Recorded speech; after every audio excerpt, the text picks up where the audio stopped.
That boy doesn't need a doctor or another nanny. That boy needs a mom. Maya woke to sunlight streaming through unfamiliar windows and a moment of complete disorientation. The bed beneath her was too soft, the room too quiet. The air smelled of expensive linen and something floral she couldn't identify. Then memory crashed back. The Christmas party, Ji-hoon's screams, the impossible offer, the drive-through soul to a house that belonged in architectural magazines. She sat up, reaching automatically for her phone to check the time. 7:30 in the morning. She'd slept in the clothes she'd worn to work the night before, too exhausted to even consider changing after Ji-hoon finally released her hand near midnight. A soft knock at the door made her tense. Yes? Mrs. Hong entered, carrying a tray laden with breakfast. Coffee, toast, fruit, what looked like traditional Korean rice porridge. Good morning. Miss Maya, I thought you might be hungry. Also, your belongings arrived from your previous residence early this morning. I took the liberty of having them unpacked in your closet. Maya blinked. That's very efficient. Mr. Kang prefers things to be handled quickly. Mrs. Hong set the tray on the sitting room table. Ji-hoon is still sleeping. It's the latest he's slept in months. Usually he's awake by 5, crying. The information landed like a weight. A 4-year-old waking at 5 every morning, crying. How long had that been happening? How many mornings had Min-jae faced that sound, helpless to stop it? Has anyone checked on him? I looked in 20 minutes ago. He's peaceful. Mrs. Hong's expression softened slightly. Whatever you did last night, it helped. The whole house feels different this morning. Maya wasn't sure how to respond to that, so she simply nodded. After Mrs. Hong left, she forced herself to eat, though her stomach was tight with anxiety about the day ahead. Then she showered and changed into clothes from her own wardrobe, grateful to be out of the wrinkled uniform. She was towel drying her hair when she heard it. Not a scream, but a small, questioning voice from the next room. Hello? Maya dropped the towel and hurried through the connecting door.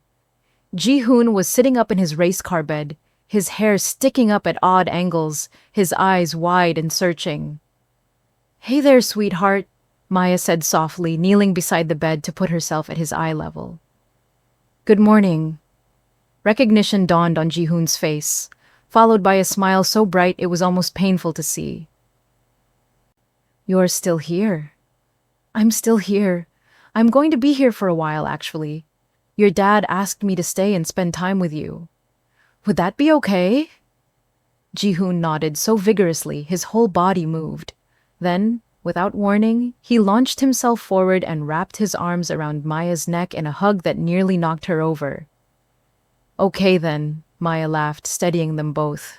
I'll take that as a yes. She helped him wash up and get dressed, letting him choose his own clothes from the precisely organized closet. He picked mismatched items, a green shirt with blue pants, and Maya had to resist the urge to suggest something more coordinated. This wasn't about appearances. This was about giving him choices, control, autonomy in a life that had probably felt very controlled. Are you hungry? She asked.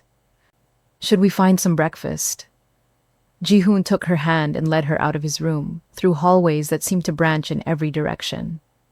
The house in daylight was even more impressive than it had been the night before. Art covered the walls, pieces Maya suspected were originals. The floors were heated, warm beneath her feet.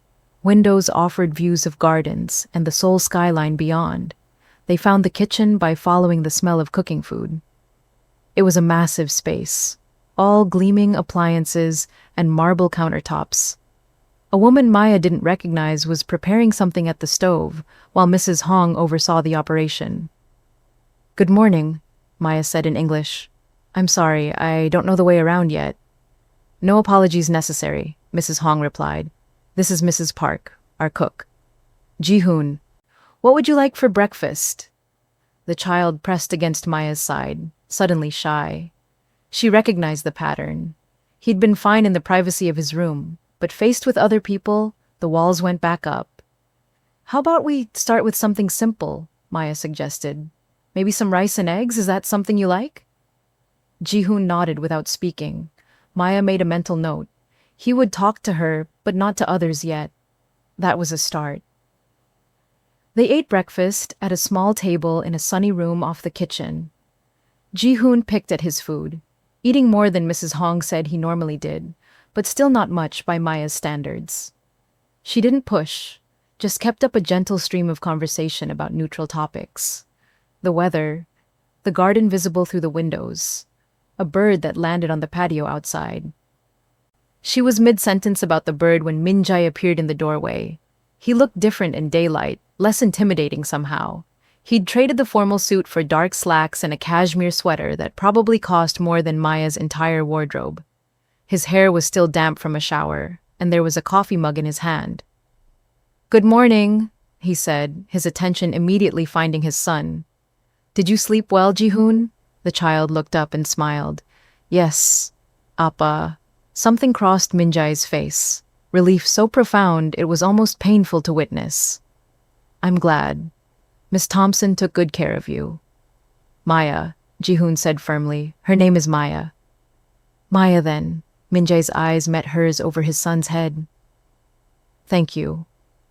"Just doing my job," Maya replied, though they both knew it was already more than that. Minjai pulled out a chair and sat down, and for a few minutes they existed in an almost normal tableau, a father and son and the woman caring for him, sharing a morning meal in comfortable silence. It was so ordinary, so domestic, that Maya almost forgot the strangeness of the situation. Almost forgot that she barely knew these people, that she was living in their house on the strength of one dramatic encounter.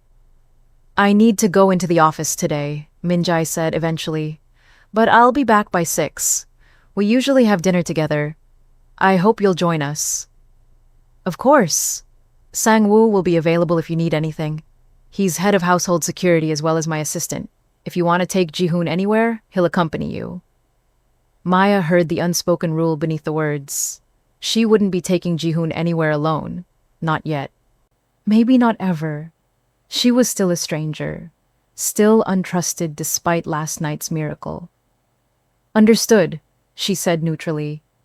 After Minjai left for work, Maya and Jihoon explored the house together. It was even larger than she'd thought, with rooms that seemed to serve no practical purpose. A library with thousands of books, a music room with a grand piano, a home theater, a gym that looked like it belonged in a luxury hotel. But what caught Maya's attention was what the house lacked.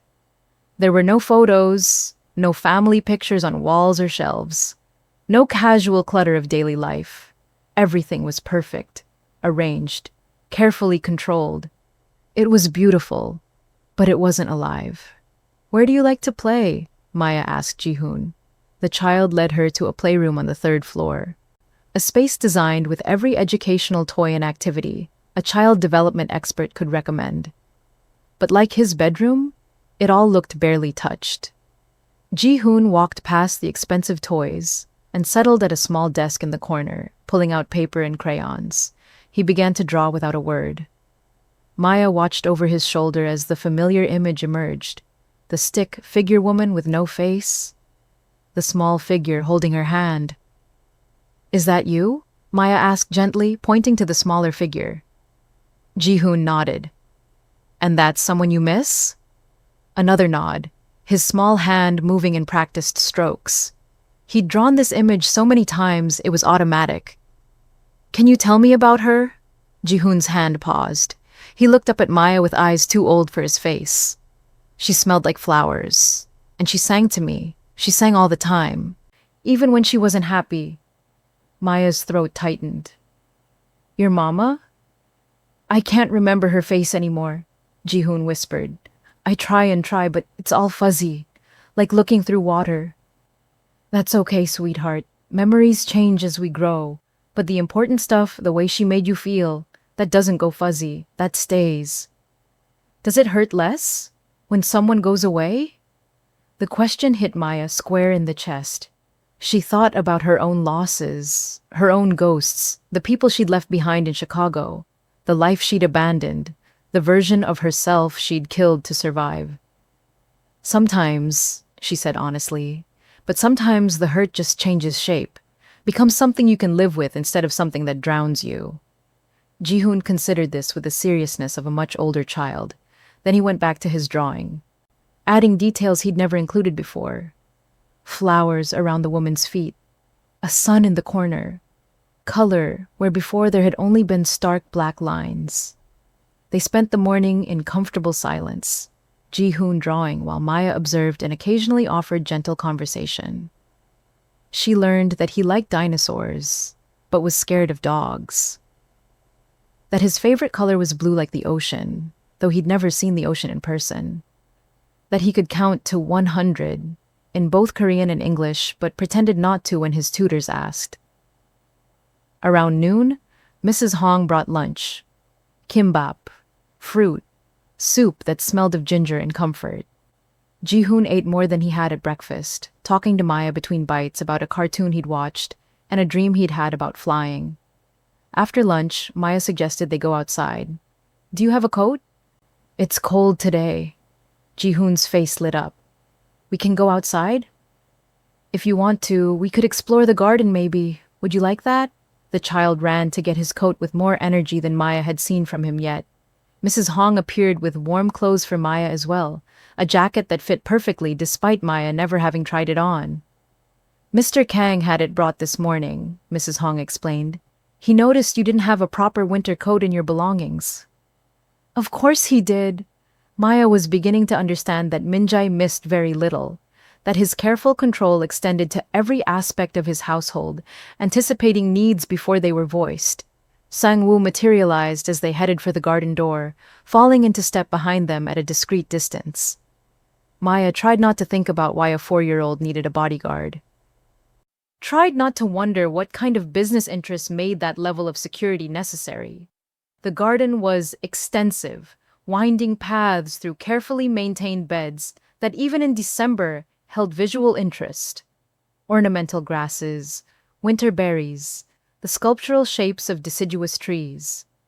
Ji-hoon ran ahead, his laughter echoing off the surrounding walls. Maya watched him play and felt something settle in her chest. This was what children should be. Moving, exploring, alive with curiosity instead of frozen in fear. "He hasn't been outside in 3 weeks," Sang-woo said quietly in English, surprising her. "The last nanny said it was too cold, too risky, easier to keep him inside where it was controlled." "Children need to be outside," Maya replied. "Need to run and play and get their hands dirty. They're not meant to be kept in glass cases." "No," Sang-woo agreed. "They're not." They stayed in the garden for an hour, until Ji-hoon's nose was red and his cheeks flushed with cold and exercise. Back inside, Maya ran him a warm bath, letting him play with the toy boats while the water steamed around him. "Can I ask you something?" Ji-hoon said, his voice small. "Of course." "Are you going to leave? Like the others?" Maya's hand stilled in the water. "What makes you think I'd leave?" "Everyone leaves. The nannies, the teachers. They come and then they go. Appa says it's not my fault, but it feels like it is." "Oh, sweetheart." Maya cupped his small face in her hands. "Listen to me. I'm not leaving. Not for a long time. Your dad and I made an agreement. I'm going to be here for 6 months at least, and I always keep my promises." "Okay?" "Promise. I promise." Ji-hoon threw his wet arms around her neck, soaking the front of her shirt, and Maya held him close, ignoring the water seeping into her clothes. She made the promise meaning it, believing it, not yet understanding that 6 months was nothing, that healing took longer than contracts, that love, once it took root, didn't respect timelines or careful boundaries, that she'd already crossed a line she'd sworn never to cross again. Dinner, that evening, was a formal affair despite it being just the 3 of them. A dining room with a table that could seat 20, china, and crystal that gleamed under chandelier light. Courses brought out by Mrs. Park with impeccable timing. Ji-hoon sat on a booster seat between Maya and Minjae. chattering about his day with an animation that made his father's eyes shine with unshed tears. We went to the garden, and I found a beetle, and Maya said beetles are important for the ecosystem. And we saw a bird that was red and black, and Maya knew what kind it was because she knows about nature. And we drew pictures, and mine had colors, not just black. And Maya said I was a good artist. And breathe, Adul, Minjai said gently, his hand resting on his son's head. I'm not going anywhere. You can tell me everything. But the words kept coming, months of silence breaking like a dam. Maya watched father and son and felt like an intruder in a private moment. This was what Minjai had been missing, not just Jihoon's voice, but his joy, his childhood, his ability to be a child instead of a small, silent ghost haunting his own life. After dinner, they read stories in Jihoon's room. 3 books, then 4, then 5, because Jihoon kept asking for one more, and neither adult had the heart to refuse. Finally, his eyes began to droop, his questions trailing off into sleepy silence. Minjai carried him to bed and Maya pulled the covers up, tucking them around his small body. They stood on either side of him. These 2 adults who barely knew each other, bound together by their shared love for this child. Thank you, Minjai said quietly, for today, for all of it. You don't have to thank me. This is why I'm here. Still, he looked down at his sleeping son, his expression unguarded in a way Maya suspected was rare. I haven't seen him like this in so long. Happy, just being a child. I'd forgotten what it looked like. He's a special kid. Smart. Kind. He just needed someone to see past the fear to who he really is. And you see him. It wasn't a question, but Maya answered anyway. I do. They left Jihoon's room together, stepping into the hallway where the house's expensive silence wrapped around them. Minjai seemed like he wanted to say something more, but then his phone buzzed. He glanced at it and his expression shuddered, the warmth disappearing behind professional distance. I have to take this. Good night, Miss Thompson. Maya, she corrected. Jihoon was right. My name is Maya. Something flickered in his eyes. Maya, then. Sleep well. He disappeared down the hallway, phone to his ear, speaking rapid Korean that Maya couldn't follow. She watched him go and wondered again what exactly he did, what business required this level of security and formality. What secrets lived in the spaces between his carefully chosen words. But those were dangerous questions. Questions that led to involvement, to caring about things beyond her contract. She was here for Jihoon, for 6 months, for money that would let her disappear when the time came. She needed to remember that. She needed to remember that this wasn't her family, this wasn't her home, and Minjai wasn't her responsibility, no matter how lost he looked when he thought no one was watching. Maya returned to her room and prepared for bed, but sleep didn't come easily. She lay awake thinking about the child sleeping in the next room, about the father who loved him but didn't know how to reach him, about the dead woman whose absence shaped every corner of this house, about the promises she'd made and the ones she'd already broken without realizing it. Outside her window, Seoul breathed and pulsed with life. Somewhere in that city, her past waited in the shadows. Somewhere in this house, futures were being written in invisible ink. And Maya, caught between running and staying, didn't yet know which terrified her more. The days fell into a rhythm that felt almost dangerously normal. Maya woke each morning to Seoul's winter sunlight and the sound of Jihoon's small feet pattering across the floor between their rooms. They'd have breakfast together, often joined by Minjai before he left for the office.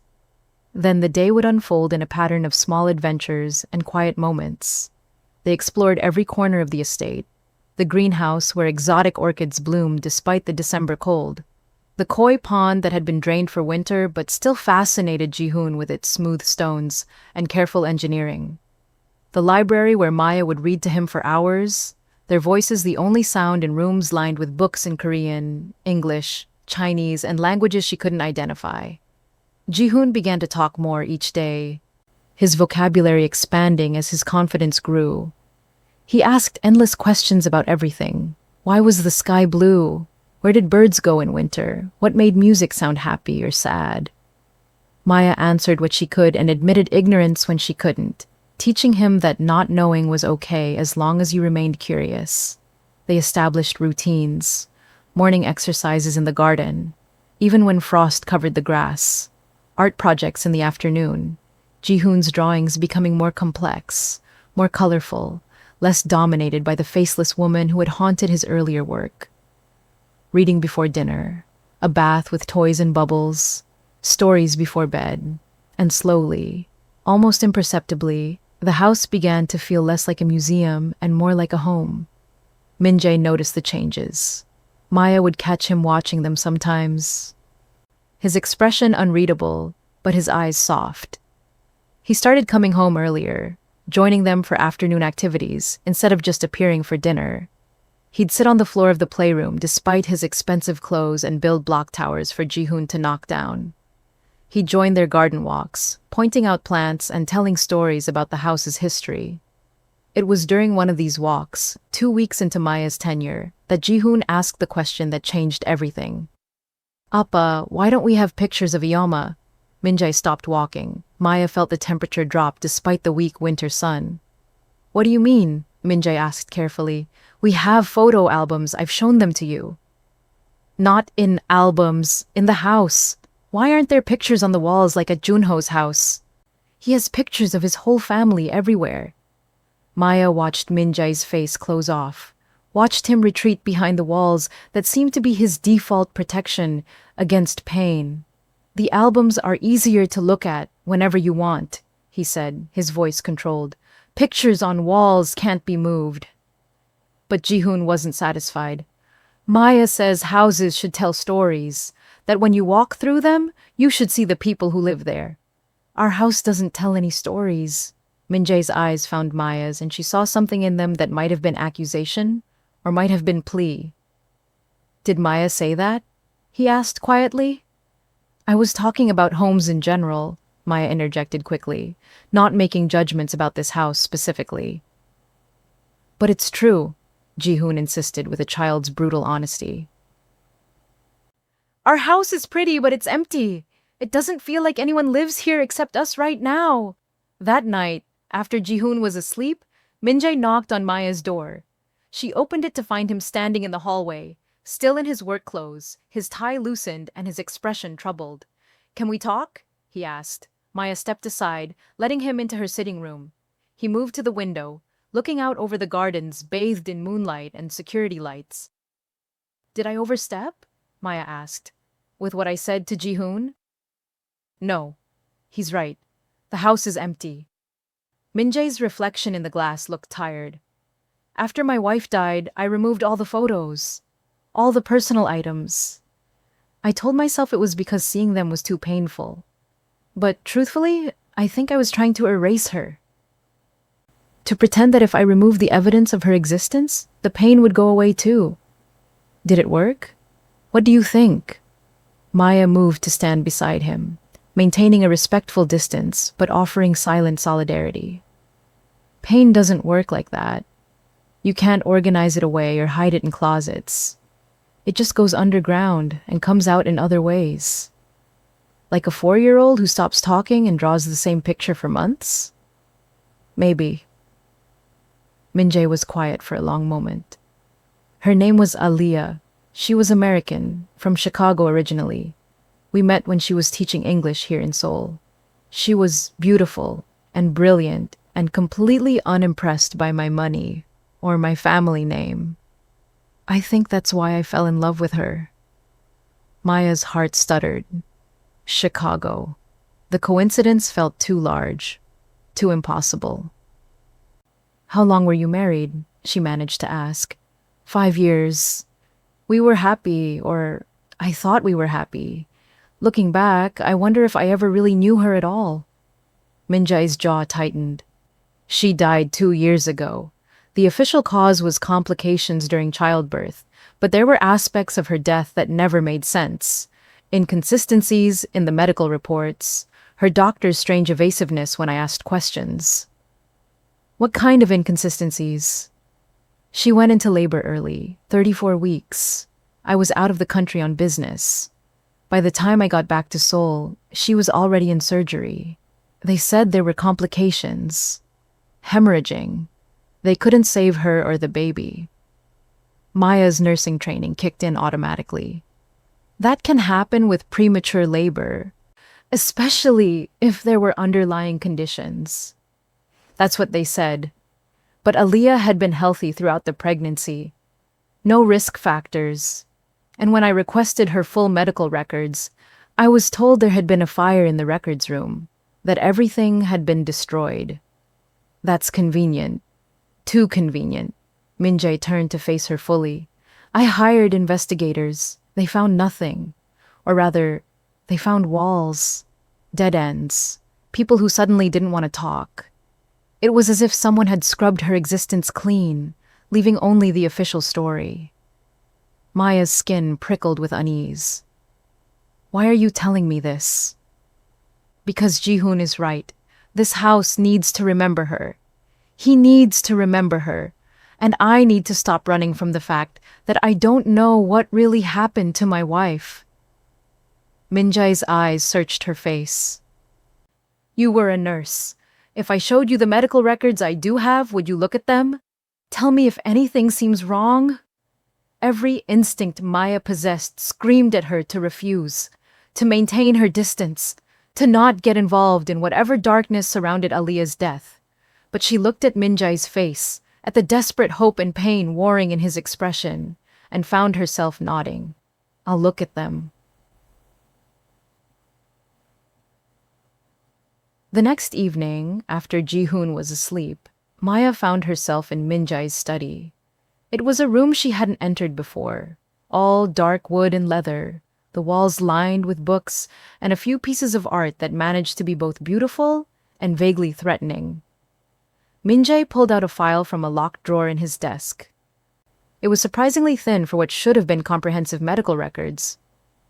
This is everything that survived the fire, he said, handing it to her. Which is to say, almost nothing. Maya opened the file. Inside were scattered pages, none in any logical order. Admission forms with information redacted. A single page from what looked like a surgical report, but with the surgeon's name blacked out. Lab results that showed nothing unusual. But it was the death certificate that made Maya's blood run cold.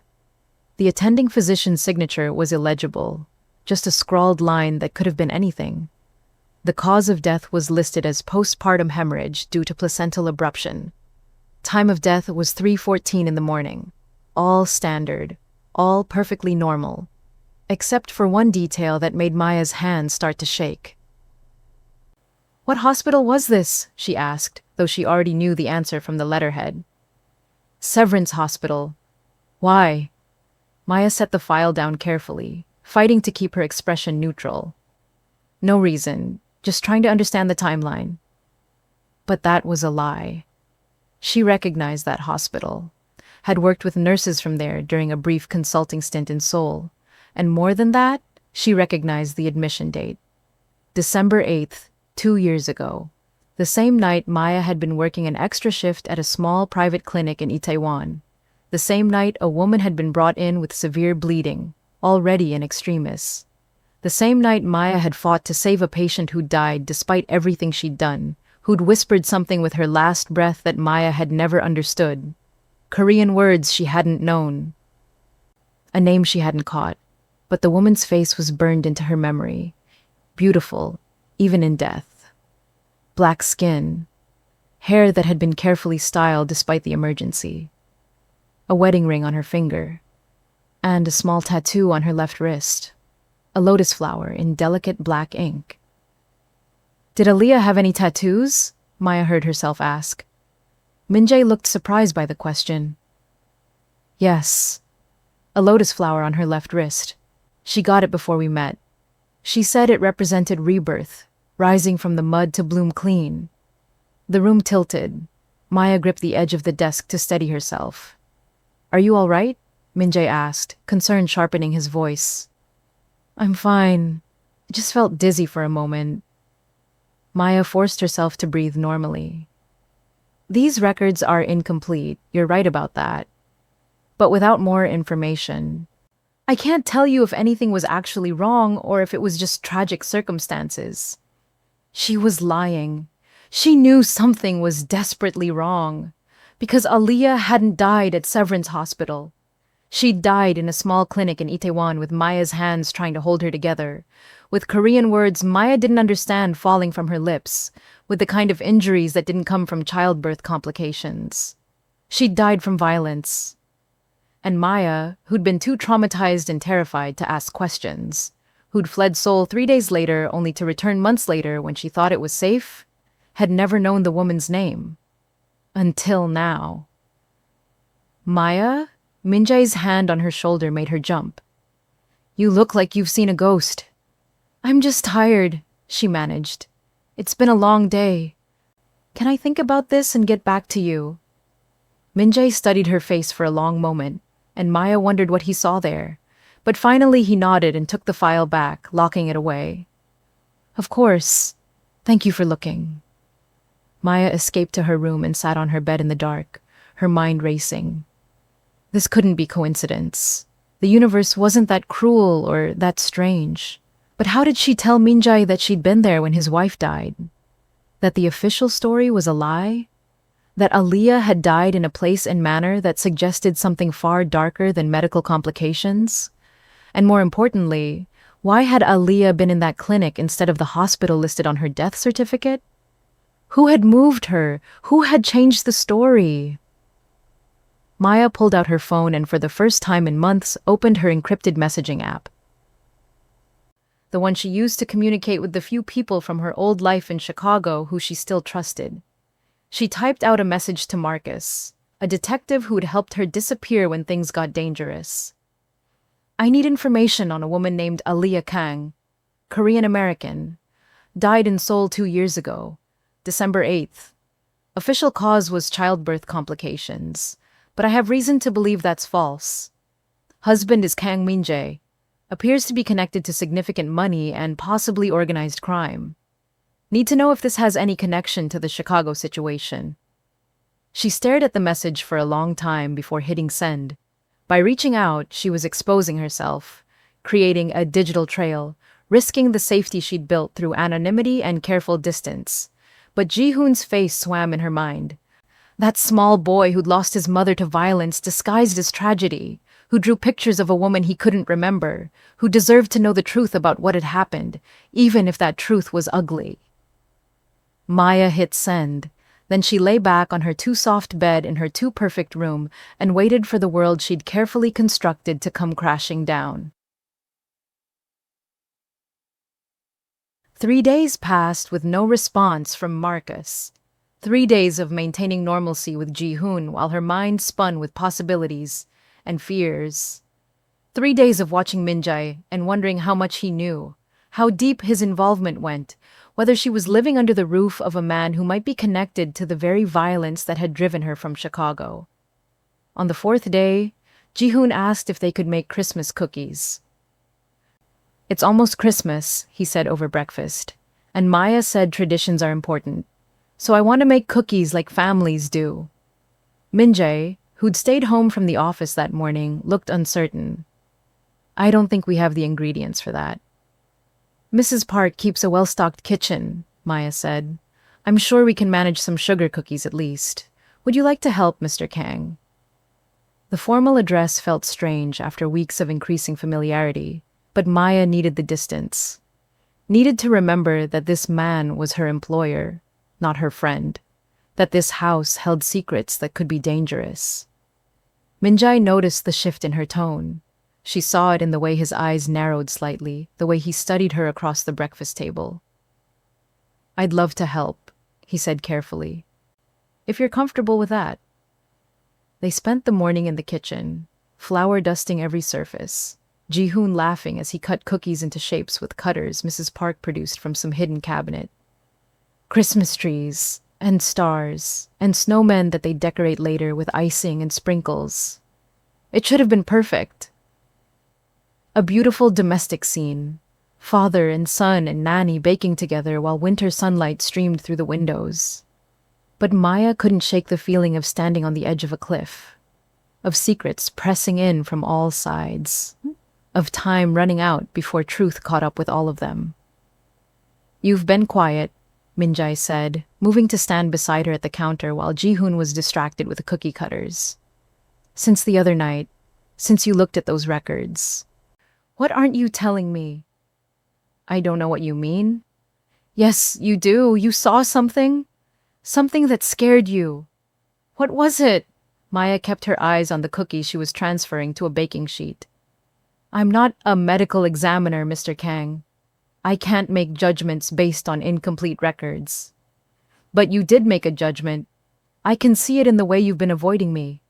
In the way you're suddenly calling me Mr. Kang again, instead of Minjai." His voice dropped lower. "What did you see?" Before Maya could answer, Sang-woo appeared in the kitchen doorway, his expression grim. "Sajangnim, I need to speak with you, privately, now." Minjae's entire demeanor changed. The concerned father disappeared, replaced by someone harder, more dangerous. "Excuse me," he said to Maya, and followed Sang-woo from the room. Maya watched them go, her heart pounding. Through the kitchen window, she could see them in the garden. Sang-woo speaking rapidly in Korean, Minjae's face growing darker with each word. "Maya, look!" Jihoon called, holding up a slightly lopsided star cookie. "I made this one all by myself," she forced a smile, turning away from the window. "It's perfect, sweetheart. Absolutely perfect." But her hands shook as she put the cookies in the oven, and her mind raced with possibilities. What had Sang-woo said? What news had brought that expression to Minjai's face? And why did Maya have the sudden, terrifying certainty that her past and her present were about to collide in ways she'd never anticipated? That night, after Jihoon was asleep, Maya's phone finally buzzed with a response from Marcus. "Don't use this number again. They're watching everything. Aaliyah Kang was FBI, deep undercover in a joint Korean-American task force targeting international trafficking. She wasn't pregnant when she died. The baby, the husband, all of it was cover. Her real name was Aaliyah Williams. She died because she got too close to the truth. The clinic you were working at was owned by the syndicate. You were set up to be the fall guy if anyone asked questions. Get out of that house, now." Maya read the message 3 times, each word hitting like a physical blow. Not pregnant. FBI, cover identity, set up. Which meant Jihoon wasn't Aaliyah's biological son. Meant Minjae's entire life was built on lies. Meant Maya had walked straight into the middle of something so dangerous, it had already killed one woman. She should pack. Should run. Should disappear into the soul night and never look back. But then she thought of Jihoon sleeping in the next room. That small boy who'd lost a mother who'd never really been his mother. Who was part of a cover story that had ended in death and deception. And she thought of Minjae, whose grief was real even if the marriage had been false. Who loved a son who might not even be biologically his. Who deserved to know the truth about the woman he'd mourned for 2 years. Maya deleted Marcus's message and sat in the dark, making a choice that she knew might destroy everything. She would stay. She would find out the truth, and she would protect Jihoon, no matter what it cost her. Even if it meant confronting the very danger she'd spent a year running from. Even if it meant trusting a man who might be exactly as dangerous as she feared. Even if it meant risking the only thing she had left, her life.